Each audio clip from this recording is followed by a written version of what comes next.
नमस्कार आदरणीय शिक्षकवृंद, मान्यवर उपस्थित पाहुणे आणि माझ्या प्रिय मित्रमैत्रिणींनो, आज मी तुमच्यासमोर सादर करणार आहे डॉक्टर बाबासाहेब आंबेडकरांविषयी अतिशय सुंदर भाषण. हे भाषण तुम्हाला आवडेलच, त्यामुळे व्हिडिओ स्किप न करता शेवटपर्यंत बघा ही विनंती. सादर करते डॉक्टर बाबासाहेब आंबेडकरांविषयी अतिशय सुंदर भाषण. ज्ञानाचा सूर्य उगवला, अंधार सारा दूर झाला, दलितांच्या डोळ्यांत आशेचा किरण जागा झाला, संविधानाचा दीप लावून देश उजळून गेला, भारतभूमीवर बाबासाहेब नावाचा महामानव जन्माला आला. आज मी ज्या महान व्यक्तिमत्वाबद्दल बोलणार आहे त्या व्यक्तीचे नाव घेताच प्रत्येकाच्या मनात आदर निर्माण होतो. ते म्हणजे भारतरत्न डॉक्टर भीमराव रावजी आंबेडकर. 14 एप्रिल 1891 रोजी महू येथे बाबासाहेबांचा जन्म झाला. त्यांच्या वडिलांचे नाव रामजी मालोजी सकपाळ आणि आईचे नाव भीमाबाई सकपाळ होते. घरची परिस्थिती अत्यंत गरीब होती, पण त्यांच्या आई वडिलांनी त्यांना शिकण्याची प्रेरणा दिली. मित्रांनो, लहानपणी बाबासाहेबांना खूप त्रास सहन करावा लागला. शाळेत त्यांना वर्गाच्या बाहेर बसवले जायचे. पाणी प्यायचे असेल तर दुसऱ्याने वरून पाणी ओतले तरच त्यांना पाणी मिळायचे, कारण त्या काळात जातीभेद खूप होता. पण बाबासाहेबांनी कधीही या अपमानामुळे स्वतःला कमजोर होऊ दिले नाही. ते म्हणायचे, माझ्या वाटेत किती अडचणी आल्या तरी मी थांबणार नाही, कारण मला फक्त माझं आयुष्य बदलायचं नाही तर संपूर्ण समाजाचं भविष्य बदलायचं आहे. मित्रांनो, एखादा सामान्य माणूस एवढा अपमान सहन करून खचला असता, पण बाबासाहेब खचले नाहीत. उलट त्यांनी पुस्तकांना आपला मित्र बनवलं. ते तासनतास अभ्यास करायचे. ते इतके अभ्यासू होते की त्यांच्या घरात हजारो पुस्तके होती. अपमान झाला, दुःख मिळाले तरी त्यांनी धैर्य धरले. ज्यांनी पुस्तकांना शस्त्र बनवले ते बाबासाहेब जग बदलून गेले. बाबासाहेबांनी पुढे उच्च शिक्षणासाठी परदेश गाठला. त्यांनी कोलंबिया विद्यापीठमधून उच्च शिक्षण घेतले. त्यानंतर त्यांनी लंडन स्कूल ऑफ इकॉनॉमिक्स येथे शिक्षण घेतले. त्या काळात एवढं मोठं शिक्षण घेणं खूप कठीण होतं, पण बाबासाहेबांनी आपल्या मेहनतीच्या जोरावर ते शक्य करून दाखवलं. ते अनेक भाषा जाणत होते. त्यांना अर्थशास्त्र, कायदा, राजकारण, समाजशास्त्र अशा अनेक विषयांचं ज्ञान होतं. म्हणूनच त्यांना जगातील महान विद्वानांपैकी एक मानलं जातं. मित्रांनो, बाबासाहेबांनी फक्त स्वतःसाठी शिक्षण घेतलं नाही, त्यांनी त्या शिक्षणाचा उपयोग समाजासाठी केला. त्यांनी अस्पृश्यता, अन्याय, भेदभाव आणि विषमता याविरुद्ध आवाज उठवला. त्यांनी लोकांना एक महान संदेश दिला, शिका, संघटित व्हा आणि संघर्ष करा. ही 3 शब्द आजही प्रत्येक विद्यार्थ्यासाठी प्रेरणा आहेत.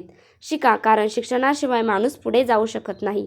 संघटित व्हा, कारण एकट्याने लढणं कठीण असतं. संघर्ष करा, कारण संघर्षाशिवाय यश मिळत नाही. मित्रांनो, आपण अनेक वेळा म्हणतो की आपल्याला अभ्यास करायचा कंटाळा येतो, पण बाबासाहेबांचा विचार करा.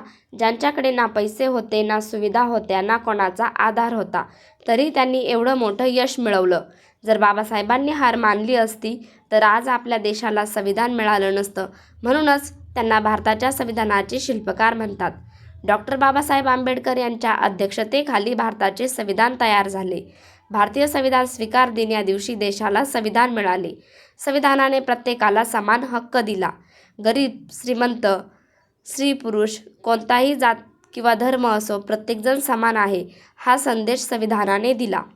संविधानाचा दीप पेटवला, समानतेचा मार्ग दाखवला, गुलामीच्या अंधारातून माणसाला माणूस बनवला. मित्रांनो, बाबासाहेबांनी महिलांच्या हक्कासाठी खूप काम केलं. त्यांनी महिलांना शिक्षण, समानता आणि सन्मान मिळावा यासाठी प्रयत्न केले. आज महिलांना जे हक्क मिळाले आहेत त्यामध्ये बाबासाहेबांचे मोठे योगदान आहे. ते म्हणायचे, एखाद्या समाजाची प्रगती मोजायची असेल तर त्या समाजातील महिलांची प्रगती पहा. आज आपण जर खरोखर बाबासाहेबांना मानत असू तर फक्त त्यांच्या फोटो लावून किंवा जय भीम म्हणून चालणार नाही. त्यांच्या विचारांवर चाललं पाहिजे, अभ्यास केला पाहिजे, मेहनत केली पाहिजे, इतरांना मदत केली पाहिजे. कोणावरही अन्याय होता कामा नये. आजच्या काळात अनेक विद्यार्थी छोट्या छोट्या अपयशामुळे खचून जातात. काहीजण म्हणतात माझ्याकडून काही होणार नाही. पण मित्रांनो, बाबासाहेबांच्या आयुष्याकडे पहा. त्यांनी इतक्या अडचणी असूनही हार मानली नाही. त्यांनी आपल्याला शिकवलं, जगात काहीही अशक्य नाही. जर तुमच्यात जिद्द असेल, मेहनत असेल आणि स्वतःवर विश्वास असेल तर तुम्ही काहीही करू शकता. वादळ आले, संकट आले तरी ते कधी थांबले नाहीत. संघर्षाच्या वाटेवर चालून ते इतिहास घडवून गेले. बाबासाहेब हे फक्त एका समाजाचे नेते नव्हते, ते संपूर्ण भारताचे नेते होते. त्यांनी सर्वांसाठी काम केलं. म्हणूनच आज संपूर्ण देश त्यांना आदराने आठवतो. आज जर आपण त्यांच्या जयंतीनिमित्त भाषण करत असू तर आपण एक संकल्प केला पाहिजे. मी शिक्षण घेईन, मी कोणावरही अन्याय होऊ देणार नाही, मी सर्वांना समान मान देईन, मी बाबासाहेबांच्या विचारांवर चालीन. ज्यांनी आम्हाला जगायला शिकवलं, स्वाभिमानाने उभं राहायला शिकवलं, संघर्षातून यश मिळवायला शिकवलं, त्या बाबासाहेबांना माझा कोटी कोटी प्रणाम. जय भीम, जय संविधान. धन्यवाद.